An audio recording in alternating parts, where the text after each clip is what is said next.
두 가지가 있는 것 같습니다. 교황식 방식, 입후보 등록제 방식. 뭐가 더 효율적인 것 같습니까?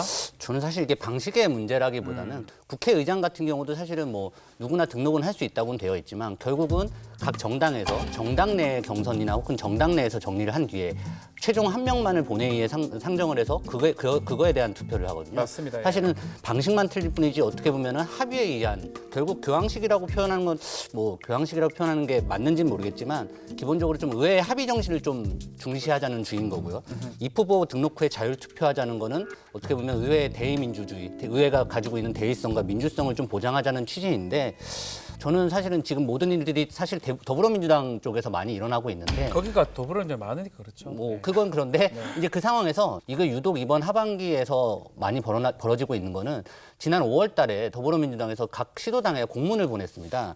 공문을 보내서 광역 기초의회 의장단 선출에 관한 지침 이렇게 해서 준비해 오셨네요. 네, 제가 그 공문을 구해왔는데 본인들 이제 당원 당규, 더불어민주당의 당원 당규를 들어가면서 본인들의 당론에 위배되는 의장을 선출할 경우에는 이렇게 징계를 하겠다라는 지침을 내린 바가 있습니다.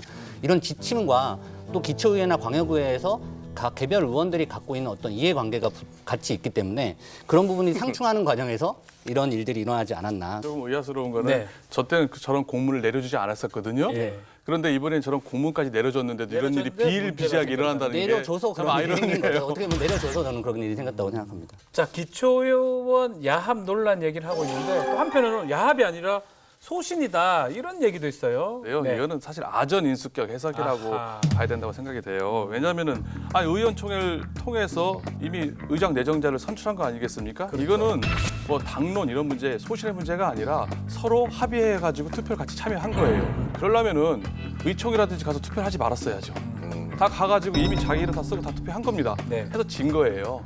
졌는데 이걸 어떻게 이걸 타개하기 위해서 야당과 결탁을 해서 다시 이걸 뒤집는 거기 때문에 이거는 뭐 투표권 침해한 게 아니라 이거는 뭐 그야말로 야당과 짬짬이를 벌여서 반란을 일으킨 게 불과하다라고 볼 수가 있습니다. 근데 징계가 세요. 징계가 지금 해당 행위로 제명이 됐어요.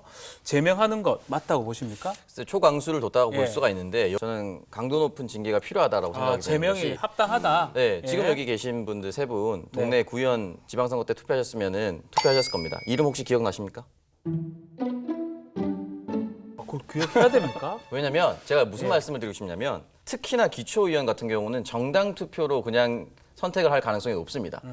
나를 위해서 일해주는 사람 이름, 국회의원 이름은 기억해도 구의원이나 광역의원 이름 기억하기 쉽지 않아요. 왜? 그 사람을 보고 뽑는 것이 아니라 정당을 보고 뽑기 때문에. 당을 보고. 예. 그렇기 때문에 정당에 의해서 가장 큰 혜택을 본 그런 선출된 권력이 이 선출된 권력 집단에게 함께 가자는 이것도 지키지 않는다면 왜 그 정당은 그 사람에게 기회를 줘야 되는 것입니까? 아니라 이건 전체적인 선출된 권력에 대한 합의를 깨뜨린 것이다 스스로가. 아하. 그렇기 때문에 이 부분에 있어서는 좀 엄중히 받아들일 필요도 전 있다고 봅니다. 제명이 어떻게 좀 타당합니까? 좀 강한 것 같기도 하고. 근데 저는 그 자체보다 100번 양보해서 오창석 평론가 말대로 어떤 당을 보고 우리가 찍었다. 그 논리대로라면 사실 이제 지난번에 국회에서 금태섭 전 의원 관련 제명이 있을 때도 이 논란이 똑같이 있었는데 100번 양보해서 그 기초의원들을 정당이 공천했고 또 선택한 국민들이 그 정당을 보고 찍었다고 한들 과연 그것이 의장 선거에서 그렇게 같이 당론으로 해서 결정하라. 그걸 보고 찍지는 않았다는 거죠. 이 부분은 사실은 뭐 야합이라고 표현하는 것도 저는 적절치 않다고 보고요.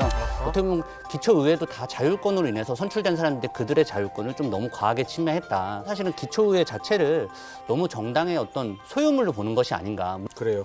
미래통합당 안 그런가 보죠? 저희는 뭐 거대 여당이 되면 한번 생각해 보겠습니다. 아니 근데 최근에 보니까 이 기초의장직 선출에 대해서 당론 이탈이 계속 말하는 것처럼 심해진 것 같은데 뭔가 특별한 이유, 당론 이탈의 이유가 있을까요? 근데 이런 일이 종종 벌어졌었거든요. 아. 과거에도. 그런데 이번에 유독 인천에서 너무 이탈해버리니까요. 심하게 일어났단 말이에요. 예. 저도 이게 좀 왜 그럴까 아하. 생각을 해봤는데 한 두 가지 정도 원인을 들 수가 있을 것 예. 같아요. 첫째는 이제 모럴 해저드하고 두 번째는 이제 너무 많은 이제 의원들이 당선되다 보니까 통제력이 약화되지 않았나. 너무 할 많아서 수가 문제라는 있는데 저희도 만나보고 싶습니다. 이게 아무래도 기초 의원들이 너무 많아져서 그리고 많아서 그렇다? 시당에서 저렇게 아무리 공문을 보내서 하지 말라고 해도 이제 너무 많다 보니까 통제가 안 되는 일이 안 되군요. 가장 큰 원인이 아닐까. 그 이외에는 달리 이유가 없는 것 같아요. 네.